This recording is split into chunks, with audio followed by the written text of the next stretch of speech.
আম্মা জান জিজ্ঞাসা করছিলেন, ইয়া রাসূলুল্লাহ, কিয়ামতের দিন কিরকম হবে, আমরা কিভাবে আসবে? তো আম্মা জানকে আল্লাহ রসুল বলছিলেন যে হুফাতান ওরাতান, পায়ে হাইটা আসবে, উলঙ্গ আসবে। তো আম্মা জান চিৎকার দিয়া বলছে, আলা ইয়ারা বাদুনা বাদা, আমাদের একজন আরেকজনকে দেখবে না?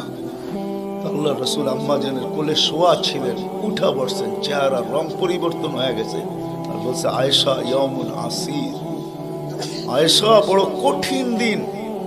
তো দুটা চিত্র তুলে ধরছেন আম্মার সামনে, বলছে, আয়েশা কিরকম কঠিন শুনবা? কাআন্নী আনজুরু মূসা মুতালাফফিফুন বিউমুদিল আরশ ওয়া ইয়াকুলু রাব্বি লা আসআলুকা আল-ইয়াওমা উম্মি ওয়া লা আসআলুকা আল-ইয়াওমা উখতি আসআলুকা নাফসি নাফসি নাফসি নাফসি।